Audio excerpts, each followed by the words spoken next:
You're watching Simply with Spandu. Hi friends, this is Spandana. Welcome back to my channel Simply with Spandu. ఎలా ఉన్నారు అందరూ? బాగున్నారా? నేనైతే ఇవాళ చాలా బిజీగా ఉన్నాను అనమాట. అయినా ఏంటి అమ్మాయి కింద కూర్చుంది ఇవాళ అనుకుంటున్నారు కదా. ఏం చేస్తున్నానో తెలుసా? మండే రాఖీ పౌర్ణమి కదా. సో రాఖీ పౌర్ణమి కోసం నా చేతులతో నేనే ఓన్గా రాఖీ ప్రిపేర్ చేస్తున్నాను మా తమ్ముళ్ళ కోసం. సో అవి ఎలా ప్రిపేర్ చేస్తున్నానంటే ఇవేంటో తెలుసా? ఇవి నా ఇయర్ రింగ్స్ అనమాట. అంటే ఒక ఇయర్ రింగ్ పోయి ఇంకొక ఇయర్ రింగ్ ఏం చేయాలో అర్థం కాక పక్కన పడేసినాను.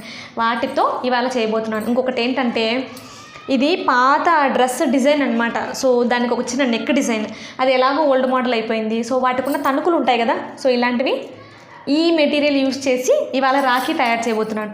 ఇంకా నేను బయట నుంచి తెచ్చింది ఏంటంటే థ్రెడ్స్ ఉంటాయి కదా, ఉలెన్ హుడ్డీ. సో ఆ హుడ్డీ ఇంకా ఆ లేస్ ఉంటాయి కదా, అదొక్కటి మాత్రమే స్టేషనరీ షాప్ నుంచి తెచ్చానండి. అవి ఎలా చేయాలో నేను చూపించబోయే ముందు నా ఛానల్లో వీడియోస్ మీకు నచ్చితే ఎంతో కొంత ఉపయోగపడ్డాయి, ఏదో కొంత నేర్చుకున్నాము అనే ఫీలింగ్ మీకుంటే తప్పకుండా నా వీడియోస్ లైక్ చేయండి, మీ ఫ్రెండ్స్కి షేర్ చేయండి, వాళ్ళని సబ్స్క్రైబ్ చేసుకోమని చెప్పి మీరు కూడా సబ్స్క్రైబ్ చేసుకోండి. ఆ పక్కన ఉన్న బెల్ ఐకాన్ క్లిక్ చేయడం మాత్రం మర్చిపోద్దే. Okay, let's start the video. ఇక్కడ నేను తీసుకున్నవన్నీ ఒక్కొక్కటిగా మిగిలిపోయిన నా ఇయర్ రింగ్స్ అండి. ఆ పక్కన తనకు కుందన్స్ ఉన్నాయి కదా, అవి కూడా వేరే డ్రెస్ మీది అనమాట. ఇది క్యాన్వాస్ అండి, అబ్బాయిల డ్రెస్కి కాలర్గా వేస్తారు కదా, అదన్నమాట. మీ దగ్గర క్యాన్వాస్ ఒకవేళ లేకపోతే అది కూడా ఏం చేయాలో చెప్తాను. మనకి ఇయర్ రింగ్స్ పెట్టుకోవడానికి ఇలా వస్తుంది కదా షీటు. సో ఆ షీట్ కూడా ఇలా కట్ చేసుకోవచ్చు అనమాట. నేనేం చేస్తున్నానంటే ఈ రౌండ్ కూడా ఒక క్లాత్కి అతికించేసి ఆ క్లాత్ను కూడా రౌండ్గా కట్ చేస్తున్నాను. ఇలా ఏం చేశానంటే 2 సైడ్స్ కూడా అతికిచ్చేసాను అనమాట. 2 సైడ్స్ కూడా క్లాత్ పెట్టుకుంటే చూడడానికి నీట్గా ఉంటుంది రాఖీలాగా.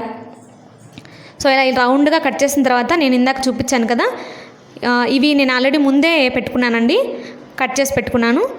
ఈ మధ్యలో ఏంటంటే నేను అతికిచ్చేది వినాయకుడిది అనమాట. ఇది చాలా చిన్నప్పుడు నేను ఏదో చైన్ కొంటే దానికి డాలర్ వచ్చింది. సో ఆ డాలర్ ఇలా వాడుతున్నాను అనమాట.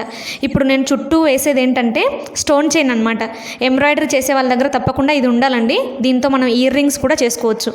సో ఇలా అతికిచ్చేసిన తర్వాత మనకు వెడ్డింగ్ కార్డ్స్ మీద వస్తాయి కదా చిన్న స్టిక్కర్స్, రేడియం స్టిక్కర్స్, అలాంటివి అతికిచ్చేస్తున్నాను. నేనైతే కొన్నాను, కానీ మీకు అవైలబుల్లో ఉంటే రేడియం స్టిక్కర్స్ కూడా వాడుకోవచ్చు.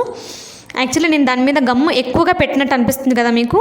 ఆ గమ్ము అంత ఎక్కువగా పెట్టకపోతే అవి బరువు తడవదండి, ఆ క్లాత్ బాగా ముడుచుకుపోతుంది. ఆరడానికే కాస్త టైం పడుతుంది, కానీ ఆరిన తర్వాత బాగుంటుంది. ఇప్పుడు నేను చూపించేది ఏంటంటే ఒక పెద్ద స్టడ్ అనమాట. అది ఓన్లీ నేను సింపుల్గా ఇలా లేస్ అతికిచ్చేసి పక్కన ఇంతక స్టిక్కర్స్ చూపించా కదా, ఆ స్టిక్కర్స్ అతికిచ్చేస్తున్నాను అనమాట. ఇది ఆరడానికి కాస్త ఎక్కువ టైమే పడుతుందండి, ఎందుకంటే ఈ స్టడ్ కొంచెం బరువుగా ఉంటుంది కాబట్టి. ఇప్పుడు నేను తీసుకున్నది ఏంటంటే స్టడ్ అండి, చిన్నది నార్మల్ ప్లెయిన్ స్టడ్ మీద ఉంటుంది కదా, సో అదన్నమాట. దాని పక్కన కూడా నేను వేసేది బాల్ చైన్. ఎంబ్రాయిడరీ చేసే వాళ్ళ దగ్గర ఈ బాల్ చైన్ కూడా ఉండాలండి తప్పకుండా. ఒకవేళ మీ దగ్గర ఇది లేకపోతే చిన్న పూసలు ఏవైనా అతికించుకోవచ్చు. ఇవేంటంటే కుందన్స్ అనమాట. ఇవి నేను వేరే డ్రెస్ వాడట్లేదు, సో ఆ డ్రెస్ మీద పీకేసి ఇక్కడ అతికిచ్చేస్తున్నాను అనమాట రౌండ్గా. ఇలా అన్నీ ఒకటే కలర్ ఉంటే వేసుకోవచ్చు అండి, లేదా కలర్ కాంబినేషన్లో కూడా వేసుకోవచ్చు. ఇది ఆరడానికి కాస్త టైం పడుతుంది కాబట్టి పక్కన పెట్టేశానండి. ఇప్పుడు చూపిస్తున్నది కూడా నేను ఇందాక వేసిన స్టడ్ కంటే కొంచెం చిన్న స్టడ్ అనమాట. అది రౌండ్గా కామన్గా మన దగ్గర అందరి దగ్గర ఉంటుంది. దానికి ఏం చేశానంటే స్టోన్ చైన్ చుట్టేశాను. ఇప్పుడు ఏం చేస్తున్నానంటే ఇందాక ఆరడానికి పక్కన పెట్టే కదా, అది కాస్త ఆరింది కాబట్టి దాన్ని చేతిలోకి తీసుకుని ఇలా లేస్ అతికిచ్చేసాను అనమాట. ఇది గిఫ్ట్ కవర్స్కి పైన కడతారండి, ఇది స్టేషనరీ షాప్లో ఖచ్చితంగా దొరుకుతుంది. ఇప్పుడు నేను చేసేది ఏంటంటే బ్లాక్ హుడ్డీ అనమాట, ఉలెన్. సో ఆ ఉలెన్కి ఏం చేస్తున్నానంటే ఒక ముత్యం లాంటిది వేసేసి ముడి వేసేస్తున్నాను. ఇటుపక్క కదలకుండా 2 పక్కల 2 వేసేస్తున్నాను అనమాట. ఆ 2 పక్కల 2 ముత్యాలు వేసిన తర్వాత మధ్యలో ఇందాక అక్కడ చూపిస్తున్నాను కదా స్టోన్ చైన్ అతికిచ్చేసి సింపుల్గా చేశాను. సో అది అతికిచ్చేస్తాను అనమాట. మీకు డౌట్ రావచ్చు ఫెవికాల్తో అతికిస్తే ఉంటుందా అని. ఒక 24 hours ఆరితే తప్పకుండా ఉంటుందండి.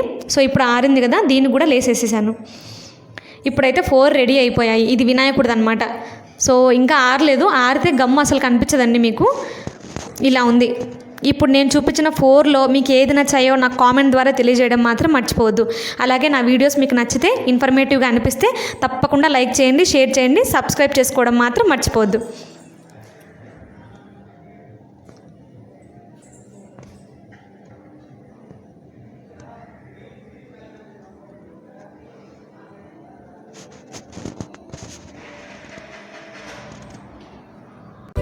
Thanks for watching. Don't forget to like, share and subscribe.